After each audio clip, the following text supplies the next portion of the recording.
जय हिंद दोस्तों, आपका हमारे यूट्यूब चैनल में स्वागत है। दोस्तों अगर चैनल पहली बार है तो आप चैनल जरूर घंटी को ऑन कर दें, जिससे कोई भी बढ़ती अपडेट मिलेगी तो मैं आपको सबसे पहले कर दूंगा। दोस्तों डीआरडीओ टेक्नीशियन ए इसका कल फुल नोटिफिकेशन जारी कर दिया गया था। मैं ऐसा आपको सब डिटेल बताऊंगा। जैसे दोस्तों सिलेबस, ठीक है, सिलेबस उसका चेंज कर दिया गया है। तैयारी कैसे करनी है, निगेटिव मार्किंग हो गया नहीं। कुल पद दोस्तों 203 है, जिसमें आईटी कैंडिडेट अप्लाई कर सकते हैं। दोस्तों से एक एक ट्रेड है फिटर, जिसमें दोस्तों दो फिटर ट्रेड पे दो पोस्ट है। दो पोस्ट दोस्तों कैंडिडेट अप्लाई कर सकते हैं। कौन सी है दोस्तों मैं सब बताऊंगा, आप वीडियो को अंदर देखें। ठीक है दोस्तों, चलो दोस्तों वीडियो को शुरू करते हैं। ये दोस्तों मैंने नोटिफिकेशन ओपन कर लिया है। Centre for personal development management CEPTAM, ठीक है दोस्तों। Difference research development organisation, DRDO, ministry of defence, government of India. यानी दोस्तों डीआरडीओ दोस्तों डिफेंस के अंतर्गत ये आता है। ठीक है, ऑनलाइन एप्लीकेशन इन्होंने for the recruitment agent 561 post of the post the senior technical assistant B, यानी कि एसवेयर B, and 203 post technician A, यानी जिस पर दोस्तों ओनली आईटी वाले कैंडिडेट अप्लाई कर सकते हैं। ठीक है, आगे देखते हैं। हम इसमें आईटी वाले के लिए बात करेंगे। Cultural date of eligibility 1/6/2026। Opening date for online application 11/12/2025, यानी दोस्तों कल की डेट में ओपन हो गया था। लेकिन दोस्तों जो उसका शॉर्ट नोटिस आया था वो 9 तारीख में दिखाया था, लेकिन किसी कारण ये नहीं हो पाया। लेकिन दोस्तों 11/12 में ऑनलाइन होना स्टार्ट हो गया। जो उसकी लास्ट डेट रखी गई, यानी closing date of for submit 1/1/2026। ठीक है, तब आप भर सकते हैं। लास्ट डेट ऑफ पेमेंट, यानी कि अगर आप पेमेंट पेमेंट जो आप लास्ट डेट तक कर सकते हो 3/1/2026, यानी 3/1/2026 तक आप इसकी लास्ट पेमेंट कर सकते हैं। करेक्शन विंडो ने डेट, अगर आपका कुछ गलती है, आप करेक्शन करना चाहते हैं, तो 4/1/2026 से 6/1/2026 तक आप इसमें करेक्शन करते हैं। लेकिन दोस्तों आप ध्यान रखें, फॉर्म को अप्लाई करते समय थोड़ा ध्यान रखें जो आपको करेक्शन करने की जरूरत ना पड़े। Date of the tier 1 examination to be और डीआरडीओ वेबसाइट आएगी दोस्तों। जब भी इसका एग्जाम डेट आएगी तो उसकी अपनी वेबसाइट पे अपडेट ये कर देगा। ठीक है, आगे देखते हैं। देखो दोस्तों इसमें दो पोस्ट है। एक तो senior technical assistant B, group B, non graduate non ministry, जिसका दोस्तों पे लेवल है, लेवल इसमें 6 की इनको सैलरी मिल जाएगी, जिसमें 35,400 से 1,12,400। ठीक है, जिसकी एजुकेशन क्वालिफिकेशन है दोस्तों मैं बता दूं, candidate must process please BSc diploma in led town again, यानी दोस्तों आपके पास डिप्लोमा होना चाहिए, बीएससी या डिप्लोमा। ठीक है, आगे देखते हैं। उसके बाद से डिप्लोमा वाले की ट्रेड है। देखो दोस्तों मैं एक ट्रेड बताता हूँ, बाकी आप देख लिया। अगर आप आपने डिप्लोमा कर रखी है इस ट्रेड से या कोई भी ऑटोमोबाइल इंजीनियर, इसमें आपका डिप्लोमा इंजीनियर इन ऑटोमोबाइल इंजीनियर टेक्नोलॉजी रिक्रूटिंग, इसमें टोटल दोस्तों 3 पोस्ट रखी है, जिसमें एक एससी की, एक ओबीसी की और एक ईडब्ल्यूएस की। ठीक है दोस्तों, आगे देखते हैं। उसके बाद दोस्तों इसमें और बता दिए, जैसे दोस्तों इलेक्ट्रिकल इलेक्ट्रिकल इंजीनियर, टोटल इसमें 47 पोस्ट है। लेकिन दोस्तों electronic engineer, electronics communication engineer, electronic telecommunication engineer, इसमें टोटल पोस्ट दोस्तों 111 है, जिसमें 24 एससी पोस्ट है और 40 दोस्तों में जनरल पोस्ट। टोटल दोस्तों 111 पोस्ट रखी गई है। इसमें दोस्तों अगर आपके पास डिप्लोमा है तो आप इस पोस्ट के लिए एलिजिबल है। इनमें से कोई भी इलेक्ट्रॉनिक्स या इलेक्ट्रिकल। ठीक है दोस्तों, आगे देखते हैं दोस्तों, सीधा बात करते हैं आईटी वाले, यानी जिसपे दोस्तों जिन्हें आईटी रखी है। ठीक है, ये देखो दोस्तों, ये चल गया 1.2 टेक्निकल ए, टेक्नीशियन ए, यानी group C, non graduate non ministerial. इसमें दोस्तों जो पे लेवल है, लेवल 2 की आपको सैलरी से मिलने वाली है। इसमें 19,900 से 23,200 पर मंथ आपको सैलरी मिलने वाली है। जो दोस्तों इसकी एजुकेशन क्वालिफिकेशन है, तो एजुकेशन क्वालिफिकेशन इसका आपके पास 10th के साथ आपके पास आईटी होना अनिवार्य है। ठीक है, आगे देखते हैं। मैं आपको पोस्ट के हिसाब से इस क्वालिफिकेशन बताऊंगा, किस पोस्ट पे क्या क्वालिफिकेशन होनी चाहिए। ठीक है, ये देखो दोस्तों, जैसे हमारी पहली पोस्ट है, जिसका पोस्ट कोड है 0201, बुक ब्लाइंडर। इसके आपको दोस्तों टोटल पोस्ट 3 रखी गई है, जिसमें 2 जनरल की और एक ओबीसी की। तो 10 के पास मतलब आईटी बुक ब्लेंडर और officer machine operator, come book blender trade in officer printing trade in, यानी दोस्तों इनसे कोई भी, या तो आपके बुक बिल्डर से आपके पास आईटी होनी चाहिए, या बुक ब्रेंडर या प्रिंटिंग ट्रेड से आपके पास आईटी होना अनिवार्य है, तो आप इस फॉर्म के लिए एलिजिबल है। ठीक है दोस्तों, नेक्स्ट नेक्स्ट देखते हैं कारपेंटर। इसमें दोस्तों टोटल टोटल जिसमें पोस्ट है 4 है कारपेंटर की। दोस्तों एक एसटी की, एक ईडब्ल्यूएस की और 2 है जनरल। इसमें दोस्तों 10th के पास प्लस आईटी आपके पास कारपेंटर ट्रेड से होना अनिवार्य है। ठीक है दोस्तों, आगे देखते हैं। उसके बाद दोस्तों सीएनसी ऑपरेटर, टोटल इसमें 3 पोस्ट रखी गई है। उसके बाद दोस्तों कोपा ट्रेड की अच्छी वैकेंसी दे रखी है, टोटल 52 वैकेंसी दे रखी है दोस्तों कोपा ट्रेड की। ठीक है, कोपा ट्रेड की दोस्तों टोटल 52 है, जिसमें एससी की 7 पोस्ट है, और जनरल की 24 ही, ओबीसी की 5, ईडब्ल्यूएस की नहीं, ओबीसी की 15, ईडब्ल्यूएस की 5, एसटी की 1। ठीक है दोस्तों, आगे देखते हैं। उसके बाद दोस्तों देखो, जो मैं आपको बता रहा था इलेक्ट्रिशियन, इसमें टोटल 30 पोस्ट है, जिसमें दोस्तों 6 पोस्ट जनरल की, एसटी की 3, ओबीसी की 4, ईडब्ल्यूएस की 2 और जनरल की 15। ठीक है दोस्तों, इसमें दोस्तों 2 कैंडिडेट अप्लाई कर सकते हैं। जैसे 10th तो आपके पास होनी चाहिए। ठीक है, 10th के बाद इलेक्ट्रिशियन कैंडिडेट, वायरमैन, इलेक्ट्रिकल और फिटर, इसमें टोटल 4 कैंडिडेट अप्लाई कर सकते हैं इस ट्रेड के लिए। Post code 206।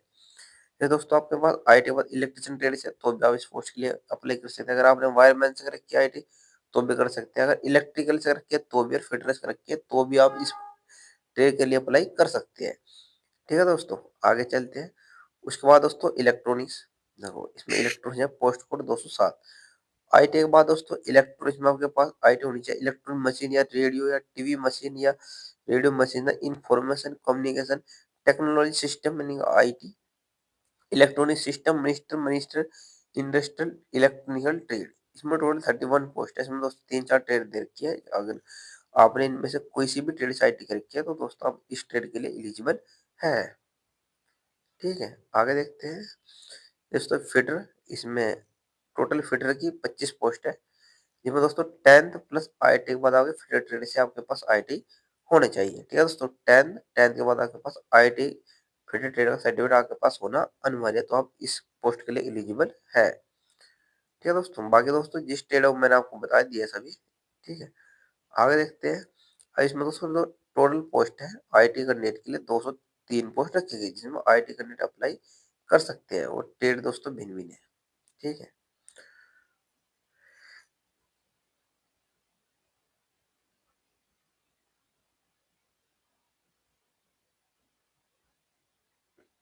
देखिए दोस्तों, आप एक बात का विशेष ध्यान रखिए, जब आप अपना फॉर्म को अप्लाई करें, इस बात का दोस्तों आप विशेष ध्यान रखिए, क्योंकि जब अगर आपका सिलेक्शन होता है, पोस्ट टाइम जब आप अप्लाई करेंगे फॉर्म को, दोस्तों उसमें आपकी पोस्टिंग मांगेगा कि आप पोस्टिंग कहाँ लेना चाहते हैं।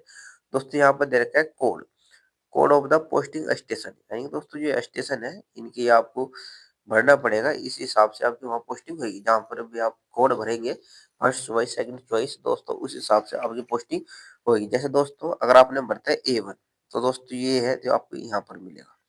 ठीक है, जैसे दोस्तों D1, तो आपको दोस्तों पोस्टिंग देहरादून मिलेगा। जैसे H1, तो दोस्तों आपकी पोस्टिंग हल्द्वानी मिलेगा, यानी जो आप पहले नंबर पोस्टिंग करेंगे आपको वहीं पर पोस्टिंग मिल जाएगी। जैसे तो बैंगलोर B2, तो आपको बैंगलोर मिलेगा। जैसे दोस्तों C1, तो आपको चंडीगढ़ मिल जाएगा। ठीक है दोस्तों, जैसे J1, तो आपको जलालपुर मिलेगा। जैसे दोस्तों J2, जोधपुर। तो आप पोस्टिंग करते बार इस बात का विशेष ध्यान रखिए। जैसे H2, तो हैदराबाद, यानी जहाँ जहाँ से आप बिलोंग करते हैं उसके आसपास आप इसमें पोस्टिंग ले सकते हैं। जैसे V1 दोस्तों विशाखापट्टनम, P1 पुणे। तो आप फॉर्म को अप्लाई करते समय दोस्तों पोस्टिंग का विशेष ध्यान रखिए। अगर आपका इसमें सिलेक्शन होता है, जो आप प्रेफरेंस डालेंगे पोस्टिंग में, तो आपको दोस्तों पोस्टिंग वहीं पर ही मिलने वाली है। ये छोटी छोटी बातों का दोस्तों आप विशेष ध्यान रखिए। ठीक है, आगे देखते हैं। अब तो एलिजिबल कैटेगरी है वो मैंने आपको बता दिया। देखो, only Indian national for the apply, यानी दोस्तों इस फॉर्म को वही कर सकते हैं जो भारत से है। ठीक है, एज लिमिट दोस्तों 1/1/2026 आपकी काउंट होने वाली है।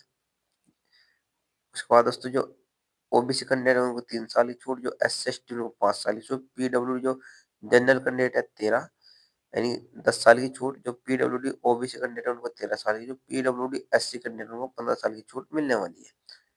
ठीक है दोस्तों, बाकी हर कैटेगरी में दे रखे हैं, आप जिस भी कैटेगरी से उनका देख सकते हैं।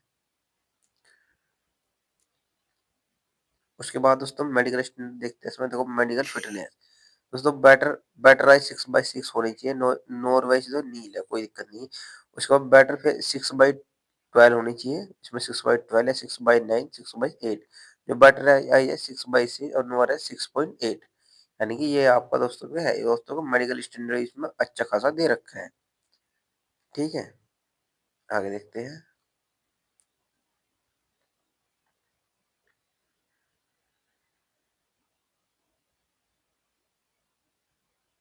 इसके बाद दोस्तों एग्जाम फीस की बात करते हैं। Application fee and made of the payment, इसमें एसेट भी है। इनके जो जनरल ओबीसी ईडब्ल्यूएस कैंडिडेट है उनके लिए 250 एप्लीकेशन फीस, जो नॉन रिफंड यानी कि इनकी रिफंड ये नहीं होगी, जो रिफंड होगी दोस्तों 500 रुपये लग होगी रिफंड। टोटल दोस्तों जो जनरल ओबीसी ईडब्ल्यूएस कैंडिडेट है उनकी टोटल फीस लगने वाली है 750 रुपये। दोस्तों SC ST PWD women candidate है, एक्स मैन है, उनकी दोस्तों टोटल फीस लगने वाली है 500 रुपये। इसका दोस्तों जो टेक्नीशियन ए है उसमें general OBC EWS total fees 600 रुपये लगने वाली है। दोस्तों SC ST वुमेन जो PWD कैंडिडेट की टोटल फीस लगने वाली है जो 500 रुपये लगने वाली है। ठीक है दोस्तों, आगे देखते हैं। जिसमें दोस्तों इनकी जो फीस रिफंड होगी SC ST की, ओबीसी की सभी की इनमें दोस्तों 500 रुपये फीस रिफंड होगी, लेकिन दोस्तों ये उनकी फीस रिफंड होगी जो टीयर 1 एग्जाम देनी है। यानी दोस्तों जो आपका टीयर 1 एग्जाम होएगा, जो कैंडिडेट उसमें एग्जाम देने के लिए पार्टिसिपेट करेगा दोस्तों, उसकी ही फीस रिफंड होगी। अगर आप फॉर्म भरते हैं और एग्जाम देने नहीं जाते तो दोस्तों आपकी फीस रिफंड नहीं होगी। ठीक है, आगे देखते हैं। उसके बाद दोस्तों सिटी है, टीयर 1 CBT 1। यानी तो टीयर 1 जो CBT एग्जाम होएगा उसमें भी आपको दोस्तों सिटी चॉइस करने को मिलेगा। इस बात तो आप ये से ध्यान रखिए, आप जहाँ पर भी अपनी 3 सिटी चॉइस कर सकते हैं, जहाँ पर भी आप पास में पढ़ते हैं तो आप दोस्तों मनपसंद अपनी सिटी कोई भी 3 चॉइस कर सकते हैं, आपका सेंटर उन्हीं 3 में से एक दिया जाएगा। जैसे दोस्तों पहले आपने आगरा कर ली, दूसरा आपने अम्बाला कर ली, तीसरा आपने बरेली कर ली। दोस्तों इन्हीं 3 सेंटर में से आपका एक सेंटर मिल जाए, जहाँ के भी आप आस-पास हैं तो आप वहाँ से चॉइस कर सकते हैं। ठीक है, जैसे दोस्तों आप अगर राजस्थान से हैं तो आप जयपुर चॉइस कर सकते हैं, जोधपुर चॉइस कर सकते हैं। इसके आस-पास जो भी पड़ता हो दोस्तों आप उसको भी चॉइस कर सकते हैं। ठीक है, आगे देखते हैं।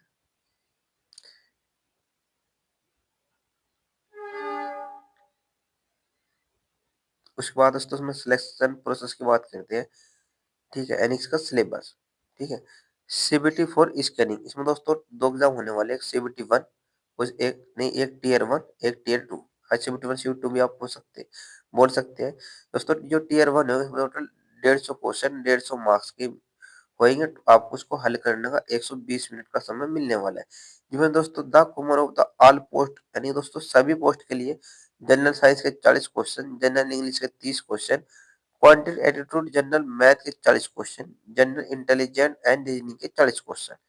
ठीक है, जिसमें दोस्तों जो पार्ट 1 होगा प्रोफेशनली टेस्ट यानी प्रीलिमिनरी टेस्ट में रखा जाएगा। यानी जो पहला जो एग्जाम होगा दोस्तों उसमें आपको क्वालिफाई करना अनिवार्य है। अगर आप उसको क्वालिफाई नहीं करते तो दोस्तों आप CBT 2 एग्जाम इसमें नहीं दे सकते, यानी टीयर 2। CBT प्रोविजनल सेलेक्टेड, यानी जिस तरह दोस्तों आपकी जो मेरिट बननी है वो भी 2 पार्ट में होगा। देखो part 1 probability test, test will be in 20 minute, 20 minute को होगा। Part 2 test specific for subject of the post code, यानी दोस्तों जिस कोड से जिस ट्रेड से आप फॉर्म को अप्लाई कर सकते हैं जिस पोस्ट पर दोस्तों, उसी ट्रेड के आपके टोटल 120 क्वेश्चन मिलेंगे, 120 मार्क्स से उनको हल करने का समय भी 120 मिलने वाले हैं। ठीक है दोस्तों, आगे देखते हैं। उसके बाद दोस्तों सेम प्रोसेस ही है टेक्नीशियन ए पोस्ट के लिए। ठीक है, लेकिन दोस्तों जो टीयर 1 होएगा आपको 40 क्वेश्चन जनरल इंग्लिश के, 30 क्वेश्चन जनरल नहीं दोस्तों 40 क्वेश्चन जनरल साइंस के, 30 क्वेश्चन जनरल इंग्लिश के, कंटेंट एप्टीट्यूड यानी कि मैथ के 40 क्वेश्चन और रीजनिंग के 40 क्वेश्चन, 150 क्वेश्चन 150 मार्क्स के, टोटल 120 मिनट आपको इनको हल करने का टाइम मिलेगा। ठीक है दोस्तों, आगे देखते हैं ट्रेड और न्यू ट्रेड। इनमें टोटल दोस्तों 120 क्वेश्चन पूछेगा, जिस ट्रेड से आप फॉर्म को अप्लाई करेंगे उसी ट्रेड के आपको 120 क्वेश्चन मिलेगा, 120 मार्क के, और टोटल 90 मिनट आपको इनको हल करने को मिलेगा। ठीक है दोस्तों, और इसमें देखते हैं निगेटिव मार्किंग वगैरह कहीं इसमें दे रखा है या नहीं, उस पर बात करते हैं। देखो दोस्तों मिनिमम आपको SC ST, अगर आप SC ST कैंडिडेट है, tier 1 test and part 2 subject for अगर आप जनरल ओबीसी ईडब्ल्यूएस कैंडिडेट है तो आपको 40 पास लाना अनिवार्य है। अगर आप एससी एसटी पीडब्ल्यूडी कैंडिडेट तो आपको 35 पास लाना अनिवार्य है। ठीक है दोस्तों, आप देख सकते हैं, मैं आपको दिखा रहा हूँ। ठीक है दोस्तों, ये देखो, अगर आप जनरल ओबीसी कैंडिडेट है तो आपको दोस्तों 40%, अगर आप एस सी एस टी है तो आपको दोस्तों 35% लाना अनिवार्य है। ठीक है, आगे देखते हैं। उसके बाद दोस्तों जो इसमें आपका स्क्रीनिंग टेस्ट होगा, उसमें जो जो क्वालिफाई करेगा, यानी कि देखो पार्ट 1 और पार्ट 2, ठीक है, 40% for S S T candidate और 35% फॉर, नहीं दोस्तों, 40% जनरल ओबीसी कैंडिडेट और 35% for S S T candidate, जो उसका अनुपात होगा। तो बस मैं आपको बता दूं, जो टीयर 1 का जो एग्जाम क्वालिफाई होगा 1:10 के रेशो में करेगा टीयर 2 के लिए। यानी दोस्तों जो टीयर सेकंड एग्जाम होने वाला है टीयर 2, उसके लिए जो अनुपात है 1:10, यानी कि दोस्तों अगर आपकी 100 पोस्ट है, ठीक है, तो उसमें इसका 10 गुना मिलेगा, यानी 1000 कैंडिडेट इसको क्वालिफाई करने हैं जो टीयर सेकंड एग्जाम देंगे। ठीक है दोस्तों, आगे देखते हैं।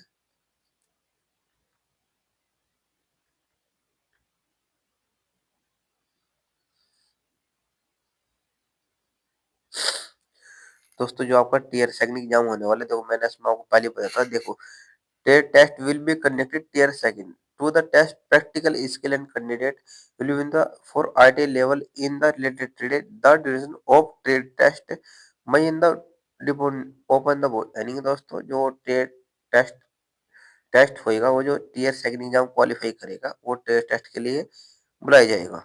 क्या दोस्तों, टेस्ट टेस्ट ओनली दोस्तों क्वालिफाई होता है। उसके बाद देखते हैं दोस्तों उसमें नॉर्मलाइजेशन होएगा या नहीं, उसके पर बात करें दोस्तों। Point number, the score of tier 1 and tier second part second test may be normalisation as per the requirement, यानी दोस्तों अगर इसमें जरूरत पड़ी एक से ज्यादा, अगर दोस्तों आपका शिफ्ट में एग्जाम होता है तो उसमें नॉर्मलाइजेशन हो भी सकता है। अगर एक से शिफ्ट में एग्जाम है तो उसमें नॉर्मलाइजेशन नहीं होगा। ये दोस्तों बात करते हैं शिफ्ट का, किस शिफ्ट में एग्जाम होता है।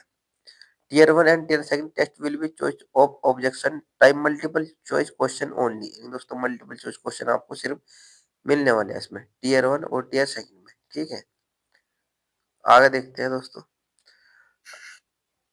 अब दोस्तों टीयर 1 जो प्रिलिमिनरी एग्जामिनेशन होएगा, उसमें जो बुलाएगा 1:10 1:50 के अनुपात में बुलाने वाले हैं, यानी कि टीयर 1 को इतनी क्वालिफाई करेगा, जो दोस्तों डॉक्यूमेंट प्रेजेंट टेस्ट के लिए बुलाएगा 1:8 के अनुपात में बुलाएगा, यानी कि दोस्तों टीयर 1 का 1:15 और टेट टेस्ट के लिए 1:8। ठीक है, ये देखो आप, और ये देखो। क्या दोस्तों, आगे देखते हैं।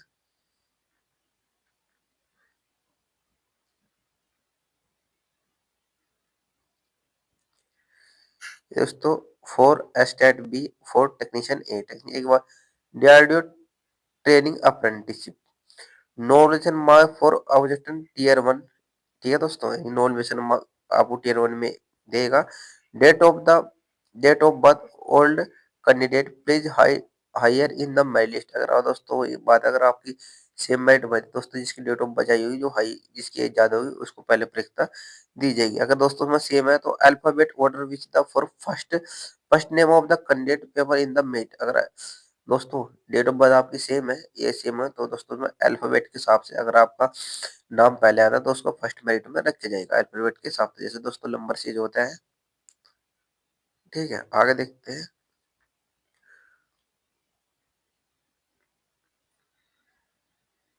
उसके बाद दोस्तों जिसका भी उसका दोस्तों डॉक्यूमेंट वेरिफिकेशन,